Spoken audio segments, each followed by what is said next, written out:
Podcastnya Sane Marka.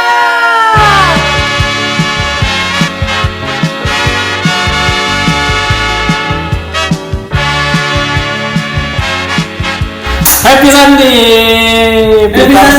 Ya, baru mau ngomong Peters padahal. Peters PT Pasar Minggu, selamat hari Minggu. Ini podcast kita yang ke-9. Ya. Berarti udah 9 minggu kita tidak beribadah di gereja. Kita tidak beribadah offline ya. Iya, kita beribadah online. Dan kali ini setelah hampir 5 apa 6 episode tanpa Kak Gustaf, akhirnya Kak Gustaf kembali bersama saya ya. Gustaf menjawab permintaan dari netizen, banyak banget yang request, "Ayo dong, Kak Gustaf lagi gitu. Wow, halus sekali. Sebenarnya tidak ada ya, komennya kosong nih kebetulan. Tidak ada.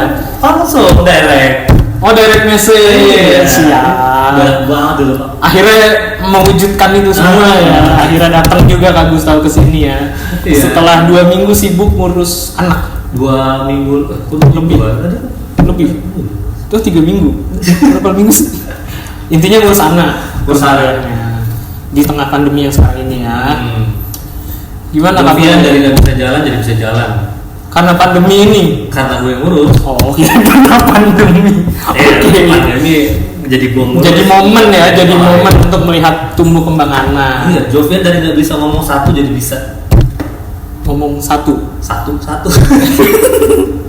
Oke. Oke, Kak Gustaf, hari ini kita bakal ngebahas materi yang menarik banget sih. Iya, menarik. Kalau menurutku menarik, sangat menarik karena ini dekat banget sama kehidupan kita sehari-hari dan mungkin tanpa sengaja atau tanpa kita sadari kita udah melakukan itu. Oke. Iya sih, Ya kan? sepakat. Sepakat ya. Oke. Tapi sebelum kita mulai, ada baiknya kita mengawali dengan berdoa. Siapa yang doa? Nah, kebetulan netizen juga nge-DM saya nih. Oh iya, gimana? Katanya udah lama banget Kak Gustaf tuh nggak doa, pengen banget denger Kak Gustaf doa. Jadi Kak Gustaf lah. Oh, gitu ya? DM saya sampai penuh. Tulisannya tuh 99 plus. Cuma minta buat gue yang doa. Mantap. Parah kan. Akun bot sih. Ya Kak Gustaf silakan buka dalam doa ya. Mari kita buka ibadah online ini dengan berdoa ya. Yoi. Jadi berdoa juga ya. Kita lipat tangannya dan berdoa. Tuhan Yesus yang baik, Tuhan Yesus kami yang sangat baik. Terima kasih ya Tuhan untuk berkat yang boleh kami terima, berkat sehat yang masih kami rasakan ya Tuhan sampai saat ini. Kiranya ya Tuhan, kami dapat menikmati terus berkat-berkat-Mu ya Tuhan yang berlimpah di kehidupan kami seterusnya ya Tuhan. Ya Tuhan, sebentar lagi kami akan mengungkapkan ungkapan syukur kami melalui ibadah PT ya Tuhan. Kiranya Kau berkati agar ibadah PT secara online dapat berjalan dengan baik dan kami semua baik pelayan maupun turun dapat mengerti apa yang Anda ajarkan kepada kami. Berfirman ya Tuhan karena kami telah siap untuk mendengar. Amin. Amin. Oke. Jadi minggu ini kita mau bahas apa, Kak Gustaf? Minggu ini kita masih ngebahas tentang sosok yang kayak minggu lalu kan. Oke. Paulus. Kita akan masih ngebahas tentang Paulus, tentang nasihat Paulus. Yes. Dan masih kepada jemaat di Korintus. Gitu. Berarti ayatnya juga nanti yang nggak jauh-jauh dari Korintus ya. Iya, karena emang buat jemaat di Korintus. Betul. Kalau buat jemaat Efesus berarti buat di Efesus. Jadi kita pakai Korintus. Betul. Penjelasannya sia-sia ya ini ya.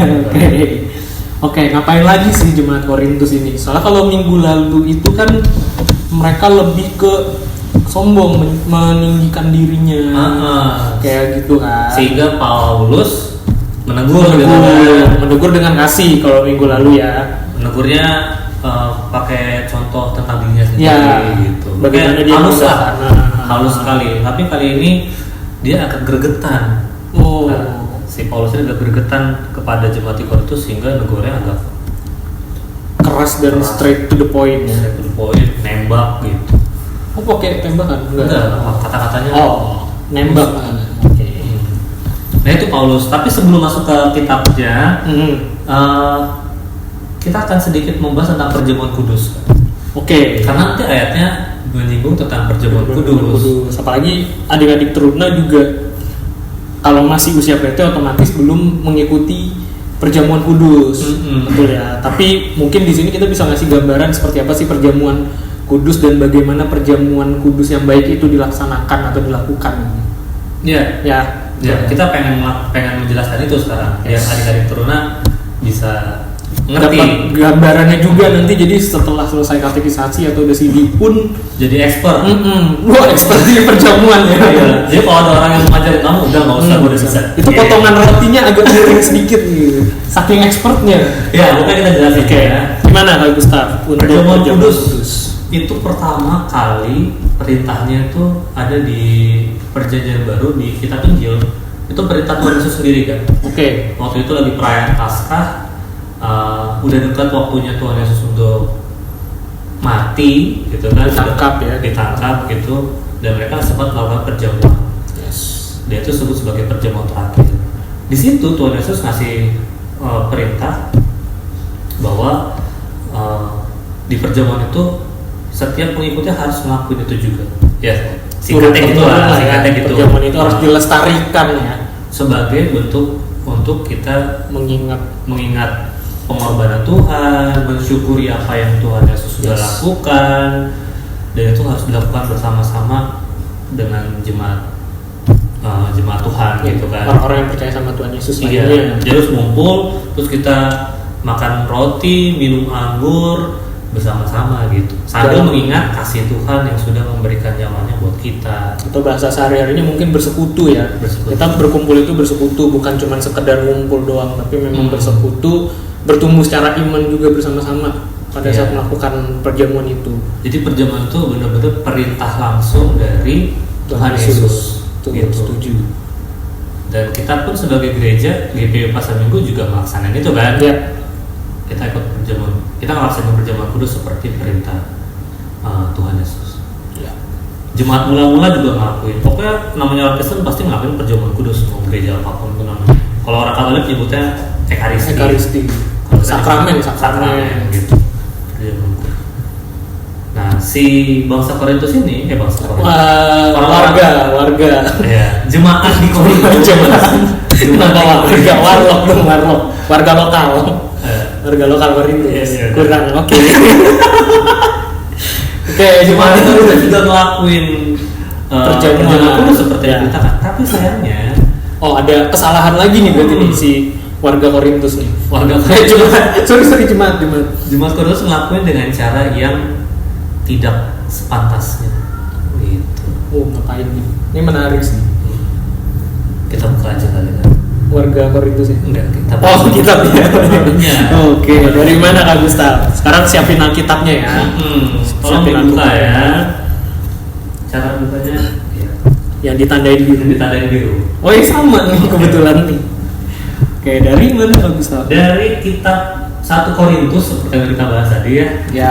1 Korintus 11 ayatnya yang ke-17 sampai ayatnya yang ke-23.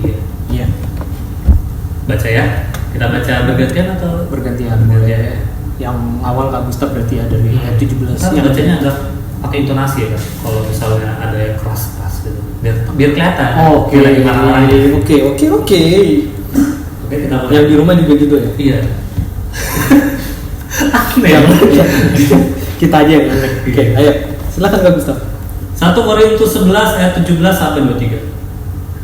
Dalam peraturan-peraturan yang berikut, aku tidak dapat memuji kamu, sebab pertemuan-pertemuanmu tidak mendatangkan kebaikan, tetapi mendatangkan keburukan. Sebab pertama-tama aku mendengar bahwa apabila kamu berkumpul sebagai jemaat, ada perpecahan di antara kamu, dan hal itu sedikit banyak aku percaya. Sebab di antara kamu harus ada perpecahan, supaya nyata nanti siapakah di antara kamu yang tahan uji.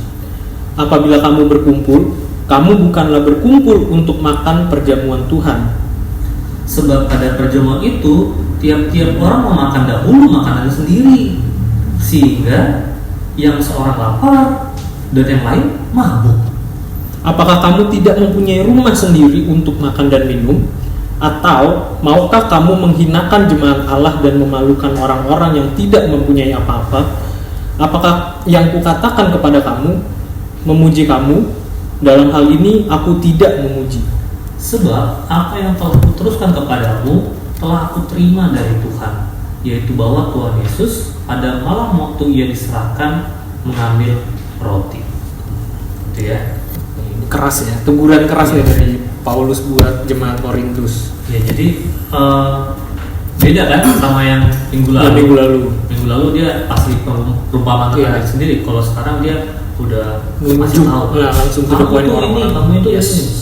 Kakak tarik ada 3 kesalahan Oke. dari Pasal ini ya, dari 1 Korintus 11 ayat 17 sampai 23. Dan harapannya kalau kita belajar dari kalau kita tahu kesalahan mereka, kita nggak ngelakuin kesalahan yang sama. Betul. Harusnya begitu. Ya, jadi kesalahan yang pertama adalah ada di ayat 18. Sebab pertama-tama aku mendengar bahwa apabila kamu berkumpul sebagai jemaat, ada perpecahan di antara kamu, dan hal itu sedikit banyak aku percaya. Oke. Jadi perpecahan pertama adalah perpecahan. Padahal kalau kita lagi melakukan perjamuan kudus, harusnya tadi Bersatu, bersekutu, akrab, erat. Tapi kalau mereka malah terjadi perpecahan. dan itu adalah suatu kesalahan. Menarik kalimat yang berikutnya dibilang ya, dan hal itu sedikit banyak aku percaya. Jadi ini dijelasin sedikit lagi bahwa si Paulus ini nggak ada di situ pada waktu itu ya. Entah di mana lah, di Efesus. Di Efesus. Ya. Ya, kakak belum baca ada lagi di mana, belum sempet nanya sih. Sebetulnya Paulus kemarin ngechat. Oh iya. Lagi di Efesus nih bro. Iya, nggak gitu ya. Jadi dia lagi di Efesus. Terus dia dapat kabar dari keluarga Chloe. Dia bilang bla bla bla bla, ceritain apa kayak gitu. Dan karena keluarga Chloe ini dipercaya sama Paulus, jadi Paulus percaya sama keluarga Chloe. Jadi itu ngasih taunya lewat surat ya. Surat-suratan gitu ya. Keluarga Chloe ini. Dan Paulus pun ngasih surat juga ke jemaat di Korintus biar dibaca. Yes. Jadi itu ya kesalahan pertama jemaat di Korintus, mereka ada perpecahan. Yes. Kok bisa ada perpecahan sih? Karena latar belakangnya lagi seperti dijelasin minggu lalu kan.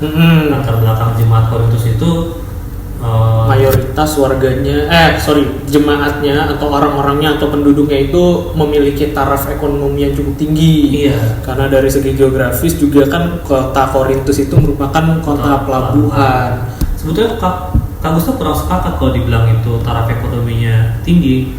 Kakak lebih suka menggunakan kata di jemaat di Korintus itu terjadi kesenjangan ekonomi yang sangat tinggi. Jadi ada yang kaya banget, ada yang miskin banget gitu. Jadi nggak semuanya kaya. Jadi ada yang kaya banyak, yang miskin juga banyak. Ya layaknya kota-kota besar ya juga begitu. Di Seoul ya ada yang kaya banget. Pernah ke Iya, Seoul. waktu kapan ya terakhir ke Seoul lupa. Oke, terjadi banget itu lagi musim dingin juga kalau nggak salah. Jadi yang kaya tuh pakai mantel tebal banget, yang miskin ya pakai karung beras. Enggak lihat sih gitu. Oke. Di Jakarta juga banyak gitu kan. Betul. Jadi di kota Korintus terjadi kesenjangan sosial. Dan karena kesenjangan sosial itu ada yang kaya ada yang miskin, dan mereka tidak bersekutu jadinya. Oke. Jadi yang kaya bikin kelompok ya. Yang miskin ngumpul sama yang miskin. Ada lagi perjamuan.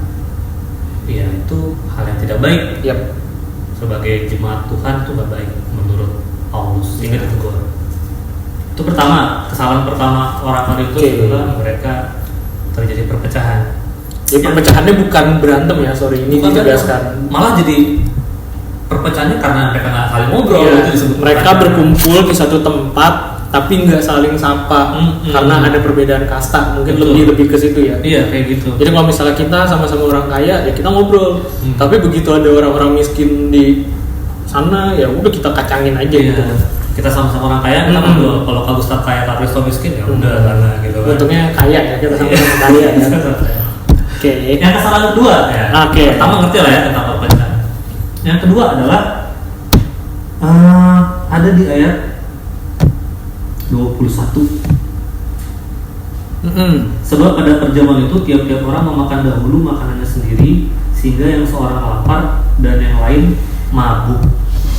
Jadi orang-orang kaya itu Kak, jadi bayangin mereka itu lagi di suatu tempat, aula gede lah ya. Aula gede gitu kan. Kalau di GPP Pasar Minggu gedung pertemuan lagi ada acara ya, makanan banyak ya. Diundang tuh kan semua jemaat Kristen maksudnya. Kristen. Tuh, kepleset. Semua orang Kristen silakan ngumpul ke aula ini gitu. Di hari ini tanggal segini gitu kan untuk melakukan perjamuan. Yang orang kaya, yang namanya kaya kan kerjanya cuma duduk-duduk dapat duit gitu. Mungkin juga kontrakan pada saat itu. Punya kos-kosan, punya rental PS. Dermaganya ini penyedia gitu. Misalnya dia orang kaya lah, intinya dia datang duluan ke tempat pertemuan. Karena nggak harus kerja dulu. Tapi orang-orang yang tadi aku bilang miskin atau yang orang susah, mereka harus kerja dulu, menyelesaikan pekerjaannya, deadline dan segala macam, baru bisa datang ke aula. Tapi pas mereka datang ke aula, lah orang kayanya udah habisin makanan perjamuannya. Makanya dibilang tadi, sebab pada perjamuan itu tiap-tiap orang memakan dahulu makanannya sendiri, sehingga yang seorang lapar dan yang lain mabuk. Yang orang miskinnya lapar, tapi kalau orang yang kayanya udah kekenyangan bahkan sampai mabuk minum anggur. Dan ini bagus ya? Tidak jelas. Makanya lagi konteksnya perjamuan ya. Yang kitanya harus kayak Tuhan Yesus sendiri kan. Tuhan Yesus kan mecah-mecah roti. Terus bagi-bagi dulu kan. Semuanya udah dapat rotinya, baru makan. Gitu. Anggur semua dapat dulu, baru minum bersama-sama. Nggak dilarang sih untuk ngambilnya banyak gitu kan. Cuma yang penting itu harus semua dapat kebagian. Ada kebersamaan di situ atau yang ya itu yang dibilang bersekutunya tadi ya. Persekutuannya di situ dan saling melayani satu dengan yang lain sih harusnya, bukan yang datang duluan makan duluan yang belakangan dapat sisa. Itu ya secara logika dan secara kemanusiaan juga udah salah banget sih. Jadi itu kesalahan yang kedua. Mereka itu serakah, egois, mentingin perutnya sendiri dulu, hawa nafsunya, nggak mikirin orang-orang lain, jemaat lain yang belum datang sehingga udah habis makan.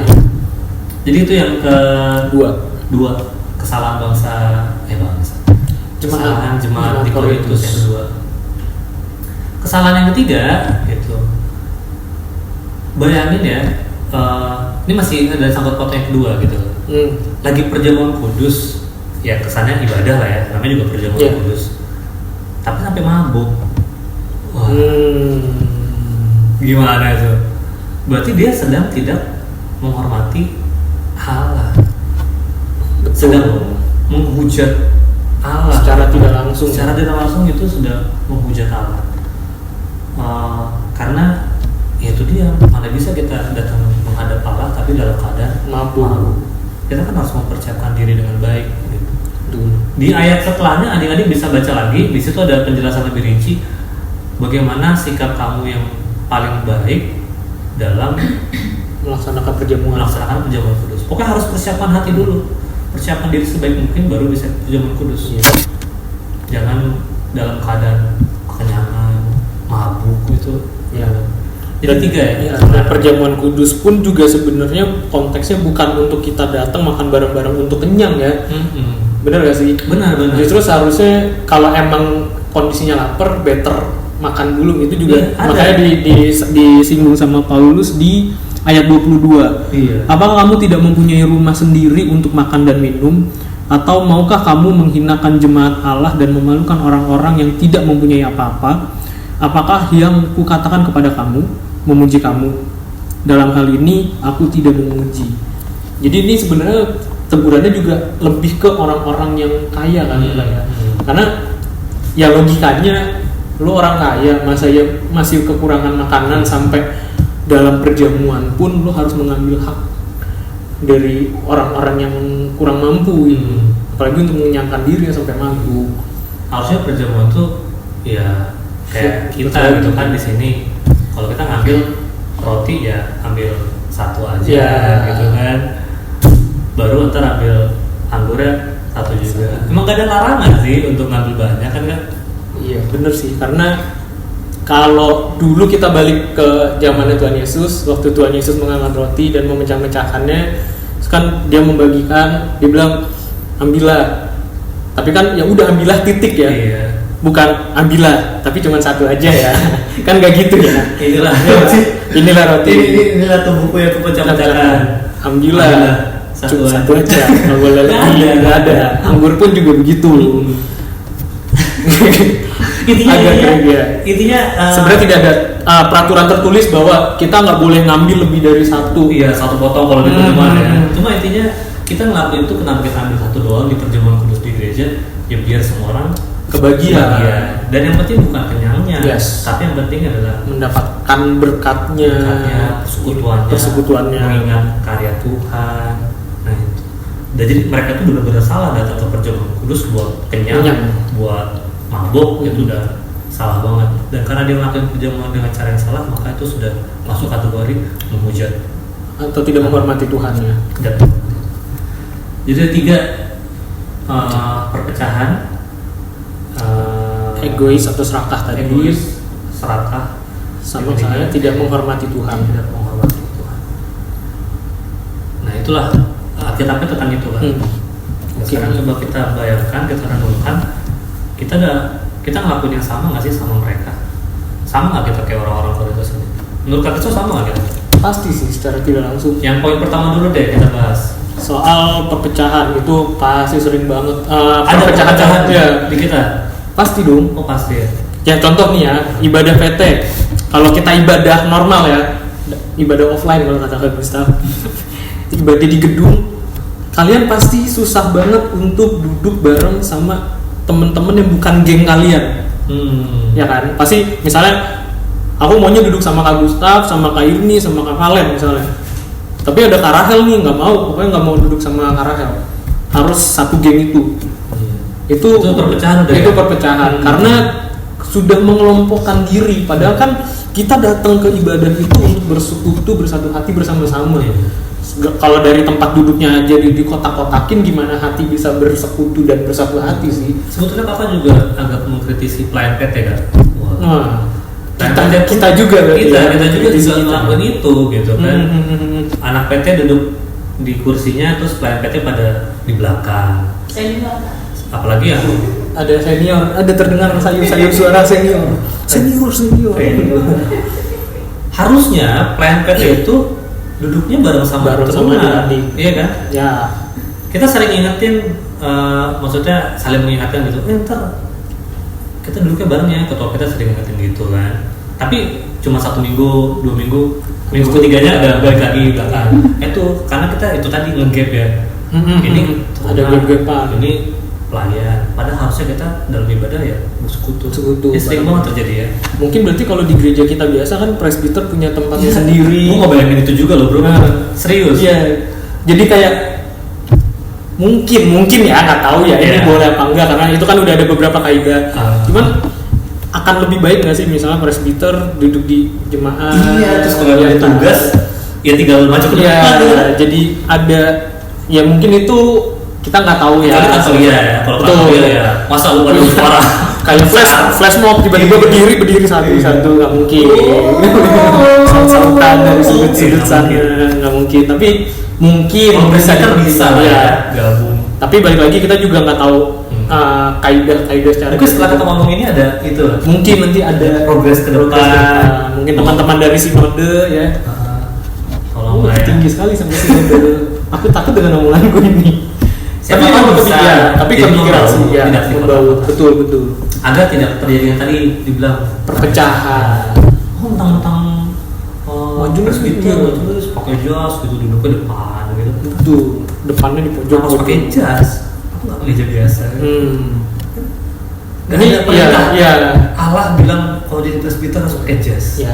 Tapi ini kita cuma mengungkapkan apa yang lagi ada di pikiran kita ya, bukannya kita. Kita nggak bilang itu salah juga. Hmm. Kita nggak berani ngejas. Cuma Betul. kita cuma mau bilang kalau perpecahan tidak boleh di gereja. Betul sekali. Kalau ada yang menganggap itu bukan perpecahan ya nggak apa-apa juga. Gak apa-apa. Karena kita nggak tahu, balik lagi kita nggak tahu peraturan bakunya. Apakah memang itu udah ada di kaidah dalam tata gereja, tata ibadah di gereja secara GPIB gitu kan. Intinya adalah kita udah bahas kalau di gereja kita ada perpecahan. Tuh. Tadi Tanpa disadari ya, Tanpa gap-gapan atau pilih-pilih temen itu udah masuk ke salah satu perpecahan. maka dari itu karena kita udah dikasih tahu sama Paulus nih, coba kita ubah nanti ya. Tuh. Kalau sudah selesai nih koronce, Iya, kita koronce. ada kembali lagi ke dalam ibadah Offline. kembali Ibadah lagi biasa ibadah ya. bersama, Iya. bersekutu, maka kita hilangkanlah kebiasaan untuk gap-gapan. Betul. Gitu ya. Tapi harusnya dengan adanya ini mereka juga sadar sih kan.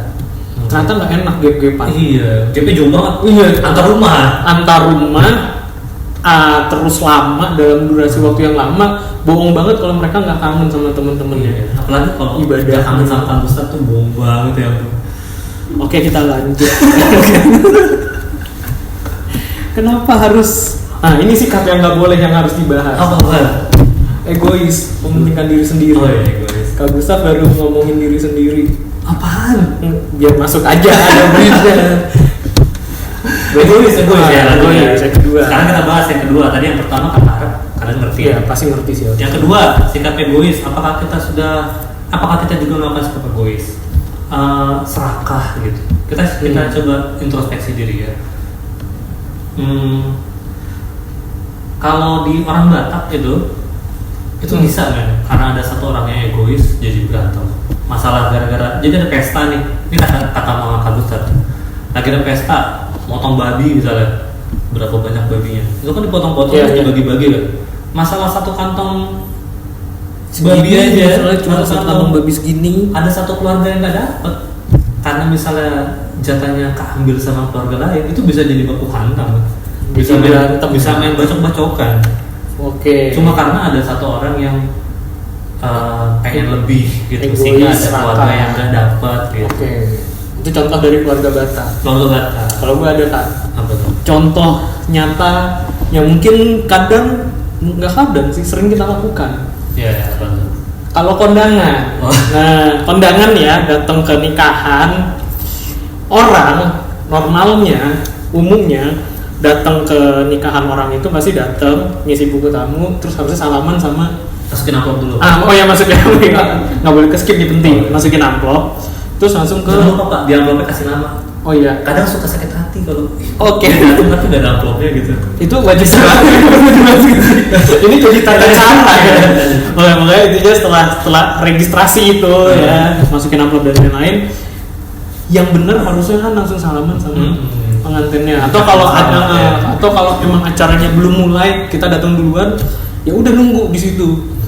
Tapi ada nih oknum-oknum kondangan. Biasanya MC bilang silakan untuk bersalaman pada kedua mempelai. Orang-orang ini tidak langsung ke arah panggung mempelai, tapi malah ke stand kambing guling. Makanya kadang Kita kayak familiar ya dengan kasus ini, karena mungkin masa muda kita kan seperti itu ya. Ya, dan dulu kita seperti itu. Jadi kalau ke kondangan siapapun, kita pasti langsung ke stand makanan, dan biasanya kambing guling karena kita nggak mau kehabisan kambing guling. Ini true story, Tapi setelah kena firman ini kita merasa tersindir ya. iya.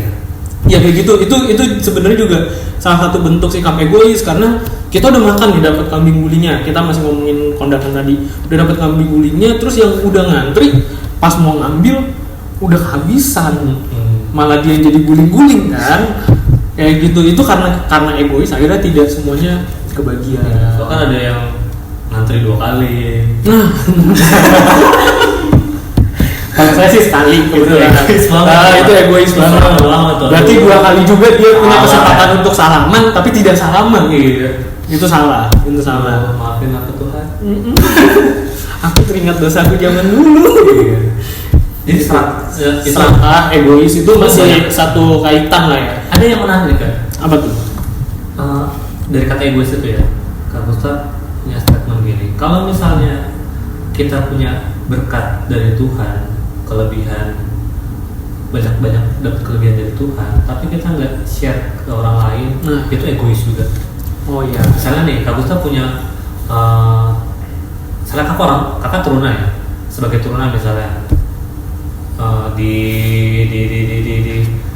Kakak punya uang jajan gitu, terus tiba-tiba ada pengamen lewat, terus langsung bilang maaf aja gitu.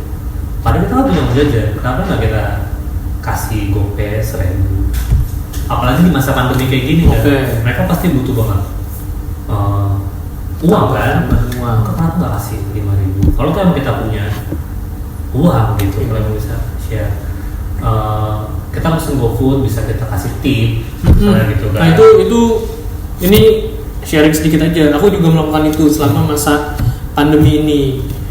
Karena apa ya? Kalau misalnya kita lihat soal kebutuhan, semua orang pasti butuh ya. Tapi kita lihat lagi, kita lagi punya berkat apa enggak? Berkat yang kita terima itu jauh lebih banyak apa enggak? Mungkin buat kita yang udah kerja, terus dapat penghasilan tetap, ya kita nggak keganggu lah dengan adanya pandemi ini secara ekonomi, which is kita nggak keluar, otomatis berkat yang kita terima utuh, bahkan keluarnya lebih sedikit kan. Kenapa nggak kita lakukan ya berbagi itu, kayak tadi yang Kak Gustaf bilang, mesen GoFood atau mesen GoSend atau apapun lah yang delivery online itu, cobalah kasih tip berapapun itu sangat berarti kok buat mereka. Dan itu ketika kita dapat berkat, ya bagikanlah berkat itu. Berkat jangan dikit, karena kalau dikit tadi egois itu ya, jadinya egois seperti itu. Kalau kita nggak punya apa-apa, aku nggak punya apa-apa, aku nggak punya uang jajan selama liburan, mama papa nggak pernah ngisiin gopay aku, kamu bisa ngelakuin satu hal deh, doain aja. Yes. Orang-orang di luar sana, khususnya bangsa Indonesia yang lagi kesulitan ekonomi, coba doain. Kakak tuh semenjak pandemi corona, satu hari pun tidak pernah kakak skip untuk mendoakan Indonesia. Itu contoh yang baik ya. Coba lah kalian yang belum mendoain Indonesia, doain sekarang. Doain tenaga medisnya, doain kondisi bangsanya supaya perekonomiannya, driver ojol, nggak cuma driver ojol yang kesulitan sekarang, banyak, tukang beca, tukang fotokopi, usaha menengah kecil ke bawah juga sana. Kak Gustaf pun terdampak banget sebetulnya kan. Guru privat gitu, guru privat ya nggak ada lagi yang privat, gimana yang privat? Gimana ceritanya mau nerima orang dari luar ketika lagi pandemi corona seperti ini? Privatan kakak harusnya ada 6, dari 6 tinggal Puji tuh masih ada 2 ya. 2 itu satu online privatnya, satu masih ke rumah dengan kalau ke rumah dia harus cuci tangan dulu, harus tes ditembak apa tuh? Oh, orang kaya ya, ada punya kompleknya Pak. Oh, kompleknya. Jadi intinya banyak yang terdampak. Kalau kamu nggak bisa bantu via uang ya, paling kan doain Indonesia. Itu cara paling terlihat mudah, tapi banyak yang tidak memiliki kemauan untuk melakukan. Masalahnya kan sebenarnya di kemauannya. Ketika kita tidak mau pun itu juga udah salah satu bentuk kita mengikuti ego kita. Ya kan? Ketika kita nggak mau berdoa, berarti kita mengikuti ego kita untuk males-malesan atau tidak peduli dengan orang lain. Oke itu ya. Yang kedua ya. Itu menarik, ini menarik. Jadi kalau punya berkat tolong nggak di-share. Betul. Karena kalau enggak kamu masuk dalam orang-orang yang egois, serakah. Yang ketiga, terakhir tentang tidak menghormati Allah. Mereka mabuk pas perjamuan kudus, tidak menghormati Allah. Kita bercanda pas ibadah PT, itu juga tidak menghormati Allah. Ngobrol saat lagi firman, colek-colekan, itu tidak menghormati Allah adik-adik. Dan itu ya kalau kamu hujat Allah pasti ada hukumannya pasti. Betul. Kak Eki ngasih saran nih ke kalian, coba buka bilangan berapa tadi kan? Apa lagi tadi ya? Bilangan 15 ayat 32 sampai 36. Kalian baca sendiri ya. Di situ ada hukuman bagi orang yang menghujat Allah. Oke. Yang tidak menghormati Allah. Tidak menghormati. Ya. Sehingga akhirnya dilempar batu sampai mati. Intinya ada hukumannya kalau kita tidak menghormati Allah. Kalian ibadah tidak serius, itu berarti tidak menghormati Allah. Dan itu pasti ada hukuman. mungkin nggak kayak dulu. Kalau dulu misalnya nggak menghormati Allah dirajam sampai mati, ya sekarang nggak se ekstrim itu sih, tapi pasti akan ada hukuman. Nanti akan ada hukumannya. Jadi tolong lah jangan bercanda pas lagi ibadah. Jadi ketika kita lagi membangun kedekatan dengan Tuhan, jangan pernah menganggap itu sebagai suatu bercandaan atau suatu yang main-main. Karena ya itu, ketika kita mulai bercanda pada saat kita lagi memuji menyembah Tuhan, itu udah berarti bukan menggambarkan kita dekat banget sama Tuhan, tapi justru di situ menggambarkan bahwa kita lagi tidak menghormati Tuhan.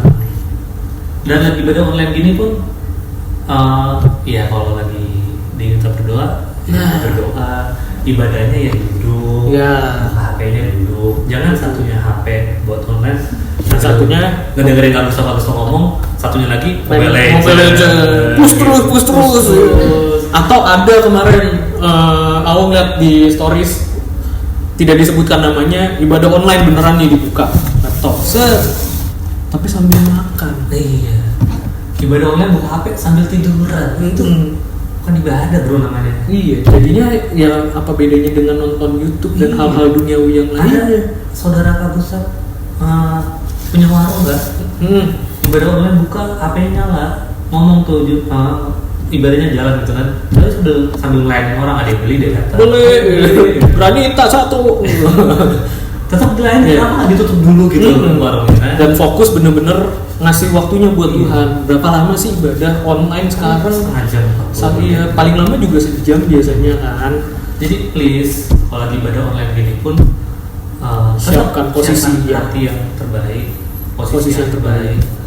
Karena kalau kalian mempersiapkan, berarti kalian lagi menghormati Allah. Ya. Kalau kalian tidak persiapkan yang benar, berarti kalian tidak menghormati Allah. Kalau tidak menghormati Allah, pasti ada konsekuensinya. Ya.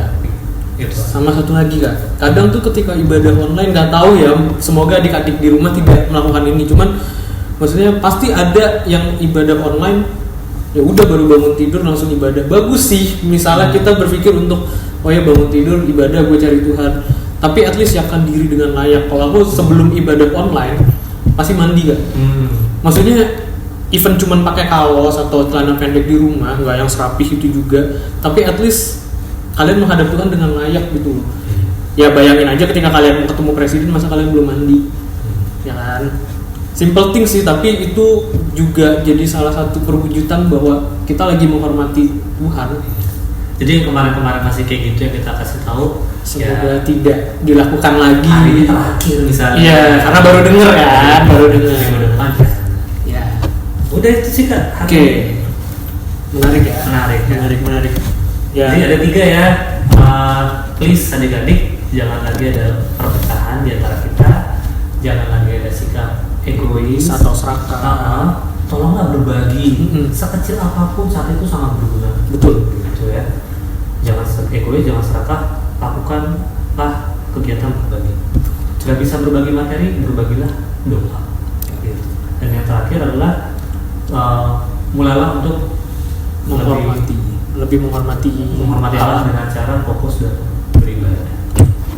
Oke.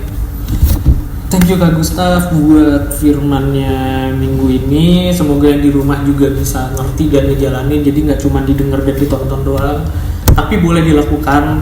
Nggak cuma untuk minggu depan, tapi minggu-minggu seterusnya ketika kita lagi menghadap Tuhan atau lagi beribadah atau bersekutu dan lain sebagainya. Nah, jadi habis ini tutup sendiri kali ya, maksudnya saat teduh sendiri. Oh iya boleh. Kita tetap tutup dalam doa ya Kak Gustaf ya. Jadi habis itu tetap saat. Boleh saat teduh. Kayak ibadah PT biasa kan, kita tutup habis itu mereka saat teduh. Yes. Tuh.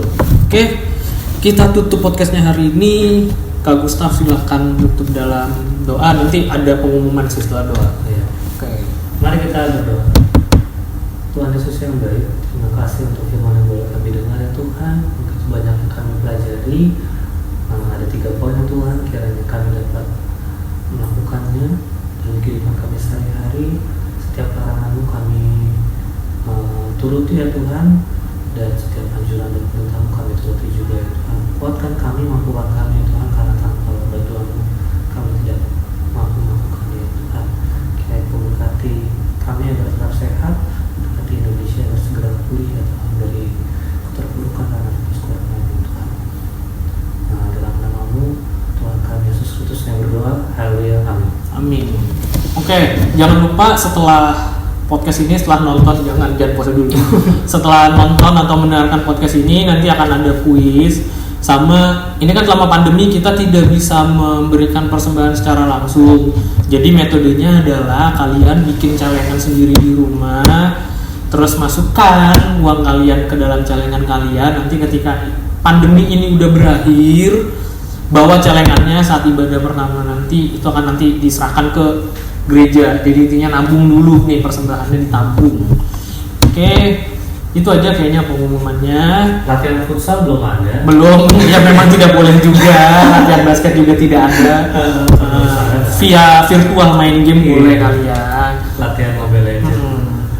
Udah cukup ya, cukup nanti kelamaan. Oke, terima kasih semuanya buat yang udah nonton dan mendengarkan. Aku Kak Ito dan Kak Gustaf, kita berdua pamit. Dah.